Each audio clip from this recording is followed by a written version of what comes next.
वज़ीर आज़म नरेंद्र मोदी अपने अमेरिका दौरे के दौरान कई दो तरफा और कसीर जहती मीटिंगों में करेंगे शिरकत।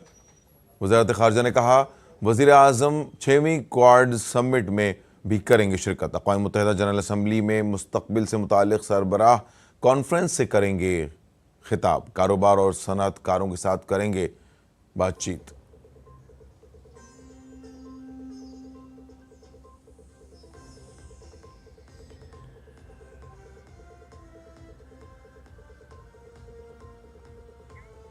जम्मू कश्मीर में दूसरे मरहले के लिए मुहिम तेज। वज़ीर आज़म नरेंद्र मोदी ने श्रीनगर में जल से आम से किया खिताब। कुनबा परस्ती को बनाया निशाना। कहा कांग्रेस ने जमहूरियत और कश्मीरियत दोनों को किया पामाल। कांग्रेस ने भी जम्मू कश्मीर में झोंकी अपनी ताकत। तमाम पार्टियों के तजुर्बेकार लीडर हरियाणा में चला रहे हैं इंतखाबी मुहिम। बीजेपी सदर जेपी नड्डा ने रोहतक में जारी किया पार्टी मंशूर। लाडो लक्ष्मी योजना के तहत तमाम खवातीन को हर माह 2100 रुपए का किया वादा। एमएसपी पर 24 फसलों की खरीदारी का ऐलान। 7 वादे के साथ कांग्रेस भी कर रही है जीत का दावा।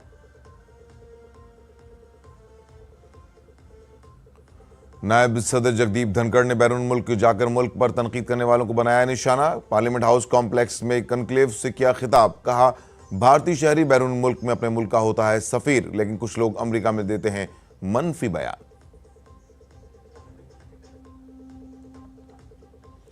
कांग्रेस सदर मल्लिकार्जुन खड़गे के खत पर बीजेपी सदर जेपी नड्डा का जवाब। कहा राहुल गांधी की पीएम मोदी समेत पूरी ओबीसी कम्युनिटी को गाली देने की रही है तारीख। खड़गे को खुद का जायजा लेने का दिया मशवरा।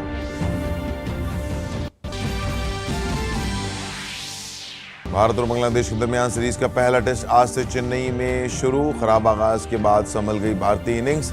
यशस्वी जायसवाल और आर अश्विन और रविंद्र जडेजा ने स्कोर की निस्फ सेंचुरियां।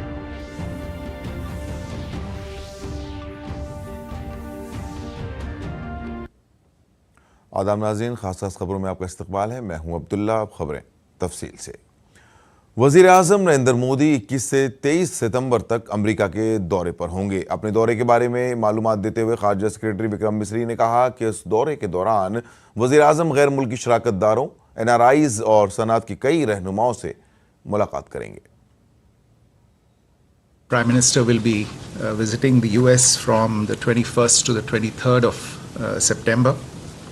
This visit combines many aspects. It has a very important bilateral aspect to it, a very important plurilateral aspect to it, and an equally important multilateral aspect to it.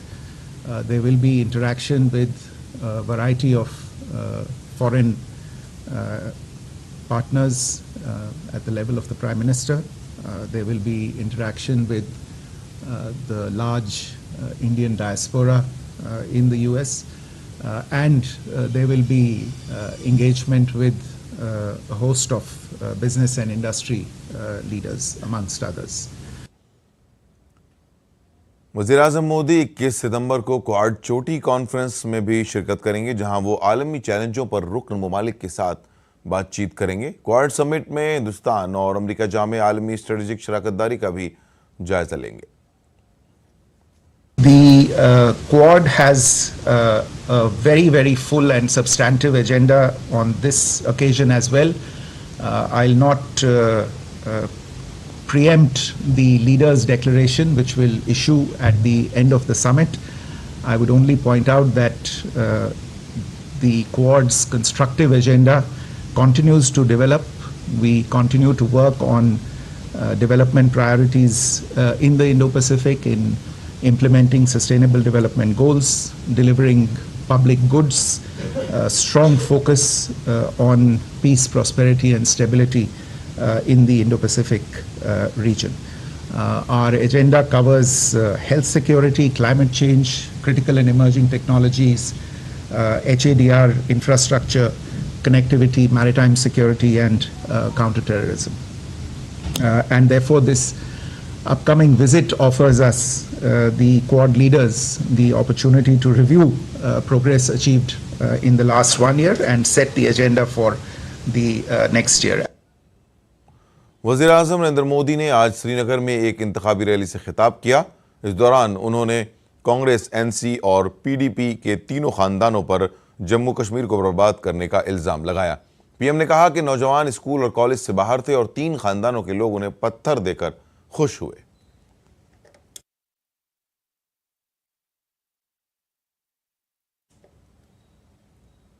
Congress, NC और PDP के 3 खानदान, इन्होंने अपनी सियासी दुकान चलाने के लिए दहाइयों तक नफरत का सामान बेचा है। कश्मीर में जो स्कूल जलाए गए, वो आग भी इनके नफरत के बाजार में ही बिकती थी। ये लोग नए स्कूल नहीं बनाते थे और जो स्कूल थे, ये लोग उनके आग के हवाले करने वालों को शह देते थे। आप वो वक्त याद करिए,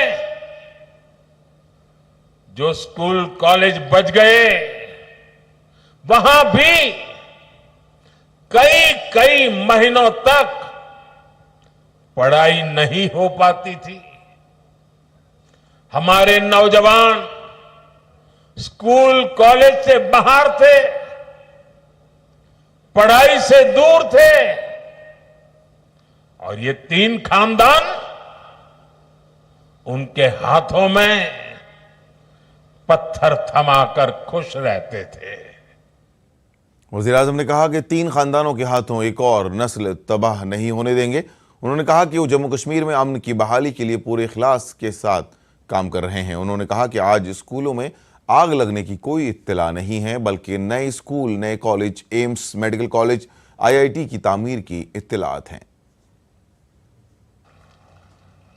यहां अमन की बहाली के लिए मैं पूरी ईमानदारी से जुटा हूं। आज देखिए, पूरे जम्मू कश्मीर में स्कूल, कॉलेज आराम से चल रहे हैं।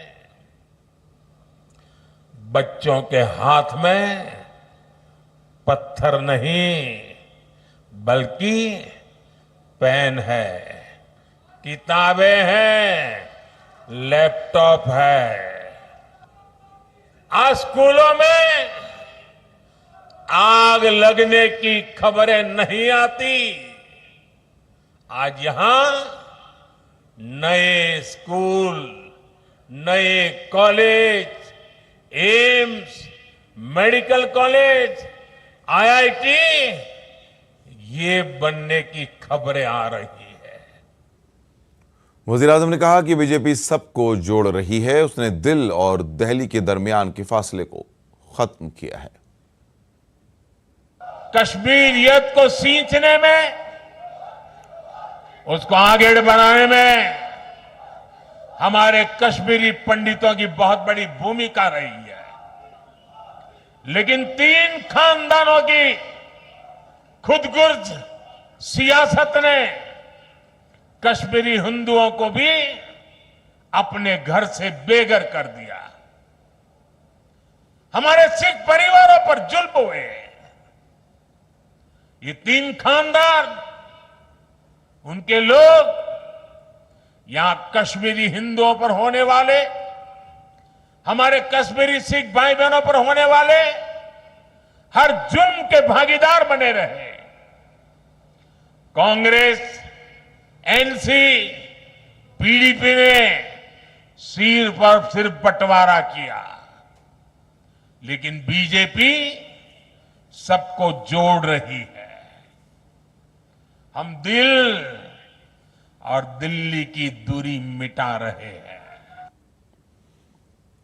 श्रीनगर के बाद वजीर आजम ने कटरा में भी एक जलसे आम से खिताब किया। उन्होंने कांग्रेस पर बदउनवानी और अकरबा परवरी का इल्जाम लगाया। वजीर आजम ने कहा कि कांग्रेस ने हमेशा अवाम और मुल्क को नजरअंदाज किया है। आपको इन लोगों से सावधान रहना बहुत जरूरी है। साथियों, इसी नक्सली सोच के साथ कांग्रेस ने यहां डोगरा परंपरा पर भी हमला किया, अनाप शनाप लांछन लगाए। कांग्रेस का शाही परिवार देश का सबसे भ्रष्ट परिवार है। ये परिवार भारत में भ्रष्टाचार की कुरीति का जन्मदाता भी है और पोषक भी है। और इनकी हिम्मत देखिए, ये डोगरों की धरती पर आकर यहां के राज परिवार को भ्रष्ट कहते हैं। कांग्रेस के नेता ने डोगरा विरासत पर ये हमला जानबूझकर किया है। ये मोहब्बत की दुकान के नाम पर नफरत का सामान बेचने की उनकी पुरानी नीति है। जम्मू कश्मीर नेशनल कॉन्फ्रेंस के सरबराह फारूक अब्दुल्ला ने कहा है कि उनका इत्तेहाद इख्तिदार में आने पर गरीबों की मदद करेगा। कांग्रेस एनसी के मंशूर का हवाला देते हुए उन्होंने बहुत से वादों का जिक्र किया। हमने वादा किया है कि जो विधवा हैं उनके पास कुछ भी नहीं है, उनके लिए 5,000 हर महीने मिलेगा, 12 सिलेंडर साल में मिलेंगे गरीबों को कि वो जिंदा रह सकें। हर तरीके से हमने कहा है, वो आप हमारा और कांग्रेस का पढ़िए तो आपको दिखेगा हम तरक्की की तरफ जा रहे हैं। जम्मू कश्मीर के राजौरी में कांग्रेस लीडर सचिन पायलट ने कहा, पार्टी ने राजौरी असेंबली हलके से नौजवान को मौका दिया है और माहौल उनके हक में है। हम यहां अक्सरियत से हुकूमत बनाएंगे। जो माहौल है वो उनके पक्ष में है। कांग्रेस और अलायंस को जनता पसंद कर रही है और भारी बहुमत के साथ हम लोग यहाँ सरकार बनाएंगे। बीजेपी ने नेशनल कॉन्फ्रेंस और कांग्रेस पर जम्मू व कश्मीर के इंतखाबात में पाकिस्तान का एजेंडा चलाने का इल्जाम लगाया है। बीजेपी लीडर तरुण चुग ने कहा कि पाकिस्तान के वजीर दिफा का कांग्रेस एनसी के बयान की हिमायत दोनों पार्टियों के राज फाश करने के लिए काफी है। राहुल गांधी एवं फारूक अब्दुल्ला पाकिस्तान की भाषा बोल रहे हैं, पाकिस्तान के इशारों पर चल रहे हैं। पाकिस्तान के रक्षा मंत्री द्वारा ये स्पष्ट करना, कांग्रेस व नेशनल कॉन्फ्रेंस हम सभी एक पेज पर हैं, इससे स्पष्ट होता है कि अलगाववाद की भाषा, देश को तोड़ने की भाषा, आतंकवादियों को जेल से छोड़ने की बात, शंकराचार्य पर्वत व हरि पर्वत के नाम बदलने की बात, एससी, ओबीसी और एसटीओ का आरक्षण बदलने के जो आदेश हैं, डिक्टेशन है, वो पाकिस्तान से गांधी व अब्दुल्ला को मिल रही हैं। ये पाकिस्तान के इशारों पर नाच रहे हैं।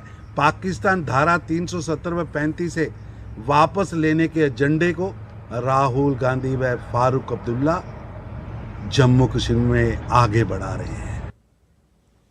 हरियाणा असेंबली इंतखाबात की हलचल के दरमियान मरकजी वजीर कृष्णपाल गुर्जर ने कांग्रेस को हदफ तनकीद बनाया और कांग्रेस के मंशूर को झूठ का पुलिंदा करार दिया। उन्होंने कहा कि कांग्रेस के झूठे वादे पर हिमाचल, कर्नाटक और तेलंगाना जैसी रियासतों में भी पहले ही बेनकाब हो चुके हैं। उन्होंने आर्टिकल 370 के बारे में कांग्रेस, एनसी और पाकिस्तान की तरफ से इस्तेमाल की जाने वाली एक जैसी जबान पर भी तनकीद की। केंद्रीय मंत्री कृष्णपाल जी इस समय हमारे साथ हैं। कृष्णपाल जी, आपने देखा है कि पाकिस्तान के रक्षा मंत्री ने कहा है कि जम्मू कश्मीर में धारा 370 कांग्रेस के जो गठबंधन है उसके साथ है, क्या कहते हैं, ये प्रेम क्या है? देखिए, पाकिस्तान क्या बोले क्या न बोले वो तो भारत के हर विषय पर हस्तक्षेप करता है, उसकी हमको उतनी चिंता नहीं है जितनी चिंता हमको अपनी कांग्रेस पार्टी और नेशनल कॉन्फ्रेंस की है। आज कांग्रेस पार्टी उस नेशनल कॉन्फ्रेंस के साथ मिलकर चुनाव लड़ रही है जिसने अपने घोषणा पत्र में ये कहा है हम 370 फिर से आए तो बहाल करेंगे, हम आतंकवादियों को जेलों से छोड़ेंगे, हम फिर से जम्मू कश्मीर में 2 झंडे का प्रावधान करेंगे, हम पत्थरबाजों को नौकरी देंगे। क्या मतलब है? कांग्रेस को जवाब देना पड़ेगा कि वो 370 की बहाली चाहती है, वो कश्मीर में 2 झंडे का फिर से प्रावधान करना चाहती है, वो आतंकवादियों के साथ खड़ा होना चाहती है, वो पत्थरबाजों के साथ खड़ा होना चाहती है। कांग्रेस को इसका जवाब देश की जनता को देना ही होगा। आप देखें कि आज मैनिफेस्टो जारी हुआ है, कांग्रेस और भारतीय जनता पार्टी के मैनिफेस्टो में कितना अंतर पाते हैं? देखिए, भारतीय जनता पार्टी जो संकल्प करती है उसको सिद्धि तक पहुंचाती है। आप इतिहास उठाकर देख लीजिए, भारतीय जनता पार्टी ने जो कहा है उसको पूरा किया है। लेकिन कांग्रेस का इतिहास देख लीजिए, वो धोखा देती है, गुमराह करती है, वो लोगों को भरमाती है। धन्यवाद। तो ये थे हमारे साथ केंद्रीय मंत्री जो बता रहे थे कि कांग्रेस का जो घोषणा पत्र है वो ना तो उन वायदों को पूरा करता है जिन वायदों की घोषणा कांग्रेस करती है लोगों के साथ। इसके साथ साथ ही उन्होंने इस बात का भी जिक्र किया कि कांग्रेस पार्टी को इस बात का जवाब देना चाहिए कि क्या वो धारा 370 हटाने के पक्ष में है, नहीं तो इस तरह की बयान देने का क्या मतलब है, जैसा कांग्रेस पार्टी बयान दे रही है। कैमरामैन जगमोहन के साथ Neeraj Singh, DD news, Rohtak. BJP सदर जेपी नड्डा ने हरियाणा असेंबली इंतखाबात के लिए पार्टी का मंशूर जारी किया। बीजेपी के मंशूर में कई बड़े वादे हैं। उनमें लाडो लक्ष्मी योजना के तहत तमाम खवातीन को माहाना 2100 रुपये देना, IMT खरखोदा की तर्ज पर 10 सनाती शहरों की तामीर शामिल है। इसके अलावा हर शहर में 50,000 मकामी नौजवानों को मुलाजिमतें फराहम करने के लिए कारोबारियों को खुसूसी मराहत दी जाएंगी। चेरायु आयुष्मान स्कीम के तहत हर खानदान को 10 लाख रुपए तक का मुफ्त इलाज और 70 साल से ज़्यादा उम्र के बुजुर्ग अफराद को 5 लाख रुपए तक का अलहदा इलाज फराहम किया जाएगा।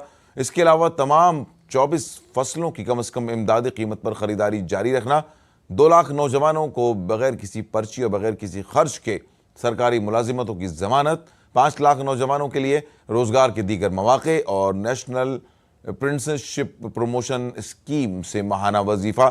शहरी और देही इलाकों में 5 लाख घर और हर घर गृहिणी योजना के तहत 500 रुपये में सिलेंडर। देही इलाकों में कॉलेज जाने वाली हर लड़की को अव्वल बालिका योजना के तहत स्कूटर। छोटी पसमानदा ज़ातों 36 बरादरियों के वेलफेयर बोर्ड के लिए मुनासिब बजट। भारत के किसी भी सरकारी कॉलेज से मेडिसिन और इंजीनियरिंग की तालीम हासिल करने वाले OBC और SC ज़ातों के हरियाणा के तलबा को मुकम्मल स्कॉलरशिप। तमाम OBC ज़ुमरे के कारोबारियों को मुद्रा योजना के अलावा हरियाणा की हुकूमत की तरफ से 25 लाख रुपए तक के कर्ज की जमानत भी शामिल हैं। DA और पेंशन को जोड़ने वाले साइंसी फार्मूले की बुनियाद पर तमाम समाजी माहाना पेंशन को बढ़ाने जैसे वादे भी किए गए हैं। Non stop Haryana. अब हमारे तरफ से तो गाड़ी चलती रहेगी, सिग्नल आप ना डाउन करें इसकी चिंता आपको करनी पड़ेगी। हमारी गाड़ी बिना स्टॉप के चलती रहेगी, यह मैं आपसे निवेदन करने आया हूं और आपसे अपना लाइसेंस रिन्यू कराने के लिए आया हूं। बीजेपी सदर जेपी नड्डा ने कांग्रेस सदर मल्लिकार्जुन खड़गे को खत लिखा है। नड्डा ने खड़गे की PM मोदी को लिखे खत का जवाब दिया है। जेपी नड्डा ने कहा कि खड़गे के खत में जो बातें लिखी गई हैं वो सच्चाई से बहुत दूर हैं। ऐसा लगता है कि खत में आप राहुल गांधी समेत अपने लीडरों की बदआमालियों को या तो भूल गए हैं या जानबूझकर नजरअंदाज कर गए हैं। राहुल गांधी को निशाना बनाते हुए उन्होंने कहा कि जिस शख्स की मुल्क के वज़ीर आज़म समेत पूरी OBC बरादरी को चोर कहकर गालियां देने की तारीख है, जिसने मुल्क के वज़ीर आज़म के लिए इंतहाई नाशाइस्ता अल्फाज का इस्तेमाल किया है, जिसने पार्लियामेंट में वज़ीर आज़म को डंडे से पीटने की बात कही हो, जिसकी पस्त जहनियत से पूरा मुल्क वाकिफ है, उस राहुल गांधी को बचाने की कोशिश आप किस मजबूरी के तहत कर रहे हैं। उन्होंने मजीद लिखा कि ये राहुल गांधी की वालिदा सोनिया गांधी हैं, खड़गे जी, जिन्होंने मोदी जी के लिए मौत के सौदागर जैसे नाशाइस्ता अल्फाज का इस्तेमाल किया था। आप और आपकी पार्टी के रहनुमा इन तमाम अफसोसनाक और शर्मनाक बयानात की तारीफ करते रहे। अपने खत में नड्डा ने कहा कि कांग्रेस एक कॉपी पेस्ट पार्टी बन गई है।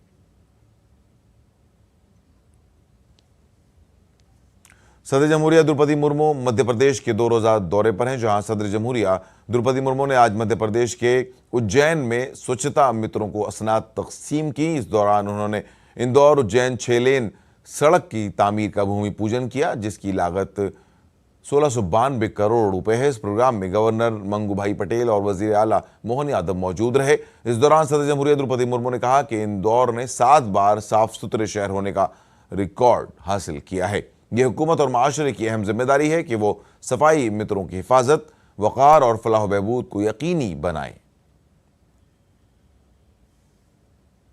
इंदौर ने लगातार 7 बार देश का स्वच्छतम शहर बने रहने का कीर्तिमान स्थापित किए हैं। सफाई मित्रों की सुरक्षा, गरिमा और कल्याण को सुनिश्चित करना सरकार और समाज का महत्वपूर्ण दायित्व है। मेल हॉल को समाप्त करके मेसिन हॉल के जरिए सफाई करने की व्यवस्था की जा रही है। सफाई मित्रों सुरक्षा शिविरों के माध्यम से उनके हेल्थ चेकअप की सुविधा प्रदान की जा रही है। केंद्र और राज्य सरकार की विभिन्न कल्याण योजनाओं के तहत उनको लाभान्वित करने के प्रयास किए जा रहे हैं। मुझे ये जानकर प्रसन्नता हुई है कि मध्य प्रदेश में अनेक शहरों को सफाई मित्रों सुरक्षित शहर घोषित किया गया है। स्वच्छ भारत मिशन के दूसरे चरण के दौरान जो वर्ष 2025 तक चलेगा, हमें संपूर्ण स्वच्छता का लक्ष्य पूरा करना है। मुझे इंदौर उज्जैन सड़क परियोजना का भूमि पूजन करके बहुत प्रसन्नता हो रही है। मैं मुख्यमंत्री महोदय और उनकी पूरी टीम को इस परियोजना के लिए मैं बहुत बहुत शुभकामनाएं देती हूँ। इस सड़क परियोजना से ये ऐतिहासिक तथ्य याद आता है कि लगभग 2000 वर्षों पहले उज्जैन ऐसी परिवहन व्यवस्था के केंद्र में था जिसे आज मल्टी मॉडल ट्रांसपोर्ट कहा जाता है। उज्जैन अंतर्राष्ट्रीय व्यापार का अत्यंत महत्वपूर्ण केंद्र है। उज्जैन में स्वच्छता मित्रों के लिए तकसीम असनाद के प्रोग्राम से पहले सदर जमहूरियत द्रौपदी मुर्मू ने इंदौर रेजिडेंसी कोठी कॉम्प्लेक्स में कदम का पौधा लगाया। गवर्नर मंगूभाई पटेल ने रुद्राक्ष का पौधा लगाया। इस दौरान वजीर आला मोहन यादव ने पारिजात का पौधा लगाया।